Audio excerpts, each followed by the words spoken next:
Up to this point, the way that we find derivative functions is to apply a limit idea to a difference quotient. And that process becomes rather cumbersome when the function is of a certain type. And you may have found that out on the homework in the last section. Well, you'll be overjoyed to know that we're going to investigate in the next several sections some streamlined ways of finding the derivative of a function. Let's begin with a very simple constant function. And this rule is called the constant rule. If the function is a constant, then the derivative of the function is 0. If the function is a constant, the derivative is 0. If the function is a constant, the derivative is 0. That's all there is to it, just using several different notations here to indicate the same thing. This next idea is called the power rule, and the power rule says that if we're taking the derivative of x to the n power, then that derivative is nx to the n minus 1. Now this is a general way to express things. The way it works with a real problem is like this. If the function is x to the 7th, then the derivative of x to the 7th is 7x to the 6th. And the way you'll probably recall this or make use of it is to think, well, this exponent is just going to move to a position of coefficient. And then the exponent is going to be replaced with a number that's one less than what we started with. And that's all you really have to recall in this. There's a nice proof of this in your textbook. I invite you to look at it. We're going to look at sort of the proof of a function in this family of functions in just a second. But first of all, I want you to look at a rather trivial version of this. If f of x is simply x, then applying this power rule, then the derivative is, well, let's see, the exponent is 1, so we'll have 1 as the coefficient, and then x to an exponent 1 less than this understood 1. So 1 minus 1 is 0, but x to the 0 is 1, so f prime of x is simply 1. Here's a function that we can apply this power rule to. I want to show the proof of how the power rule works on this function. We could apply the same kind of technique that I'm applying here to a kind of a general function that might be x to the n power. Now, but look at the technique that's involved here. We have to go through the limit process now to make this proof, but f prime of x is the limit of our difference quotient that we're so familiar with, and this f of x plus delta x means in the f function replace x plus delta x, so we have that binomial to the 4th power here. And then minus f of x means minus x to the 4th. And now here's where the fun begins. We have to expand this binomial. You see, we have to raise x plus delta x to the 4th power, and in the general kind of proof for this, we would have to be raising x plus delta x to the n power. Well, you recall from the days of algebra that this binomial expansion takes on a certain form. And that form begins this way. That is, we would have x plus delta x to the 4th power, and the first term of the expansion is going to be x to the 4th power.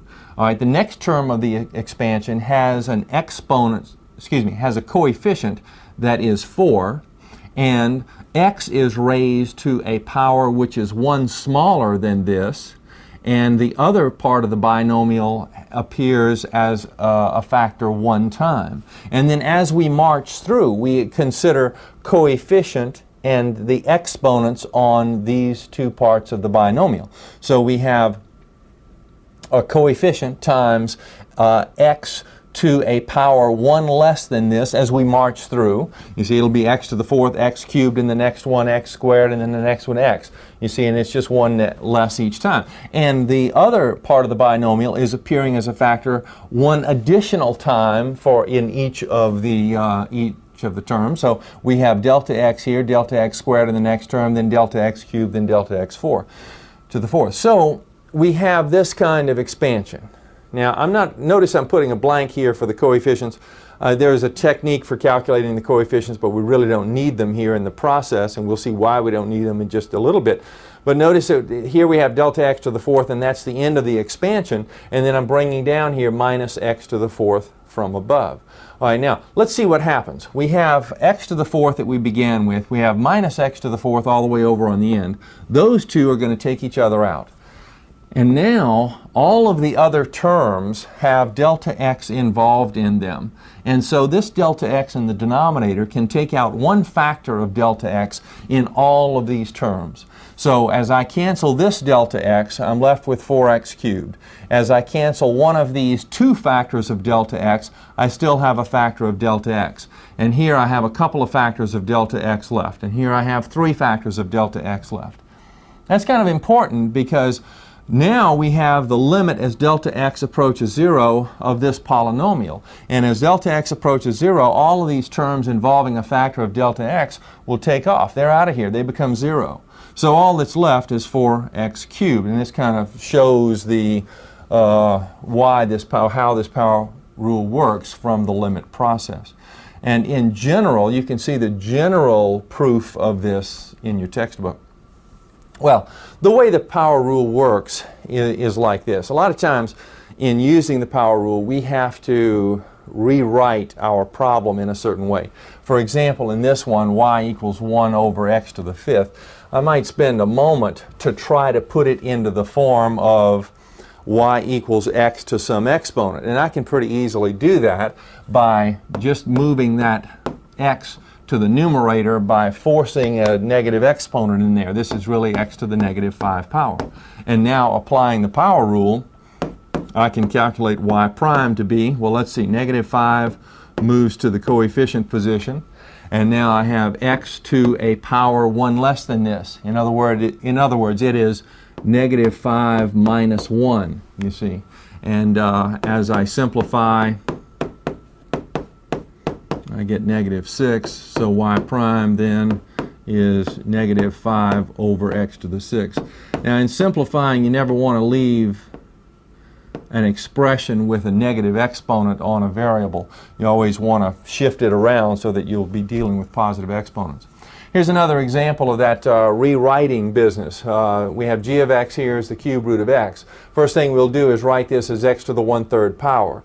And now, taking the derivative, you know, by the power rule, we have 1/3 x to 1/3 minus 1. Well, 1/3 minus 1 is negative 2/3, and the negative exponent shifts this factor into the denominator, so we would have 1 over 3x to the 2/3 power. There are other ways to simplify this a little bit further if we want to, but this is sufficient for our purposes. The point here is that often we have to rewrite the function to begin with, and then we differentiate, and then we simplify the differentiation to complete the problem.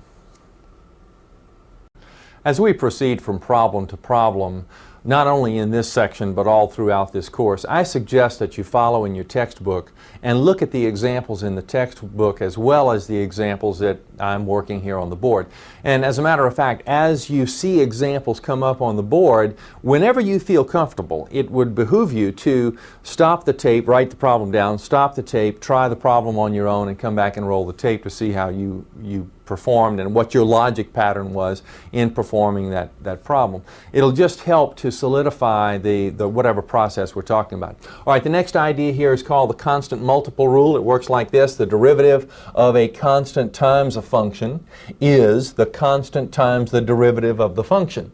Now, notice that it doesn't say that the derivative of a product is the product of the derivatives of its factors. That is, it's not the derivative of 3 times the derivative of f of x. You see that, and it's important not to think that way. It is the derivative of a, and we're going to think of this as a single term. That term happens to have a coefficient, so it's the coefficient times the other part, the derivative of the other part.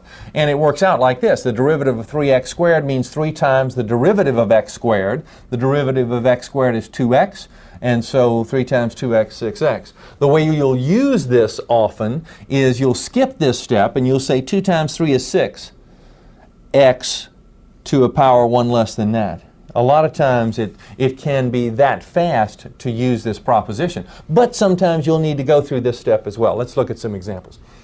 G of x is 6x cubed. This one we can do very quickly. 6 times 3, 18.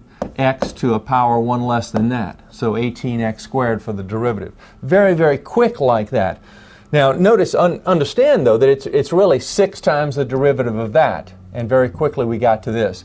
All right, in this one, f of t is 4t squared over 5. Well, I would begin this problem by rewriting the distinct coefficient. When fractions become involved or other convolutions occur, then we might want to separate out like this.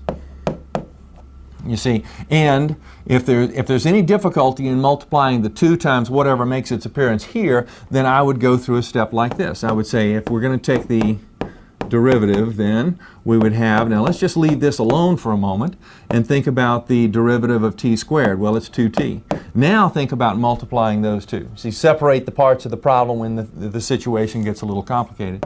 All right, so here we would have 8t over 5, and another way to write it would be 8/5 t. Here's one where, let's see, we have y and a fraction. Let's expand and rewrite a little bit. 2x all cubed means 2x times 2x times 2x, that's 8x cubed. And we can write this, we can kick the x into the numerator by writing it as x to the negative 3. We could think of a distinct coefficient as 5/8 times this x to the negative 3. Now we're ready to take the derivative.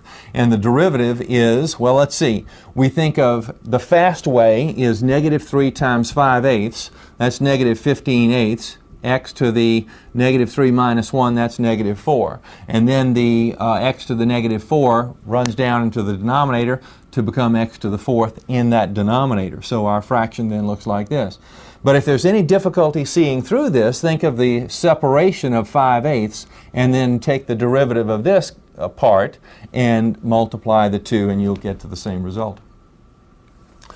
Here's another one. Another idea is the sum and difference rules. Sum and difference rules. It is this, that the derivative of the sum or difference of functions will give the sum or difference of their derivatives. You see, you just take the derivative of each one, add or subtract whatever the indicator happens to be. And this becomes this along with the other rules that we've been talking about, the power rule, the constant multiple rule, gives us a way to very quickly deal with derivatives of polynomial functions.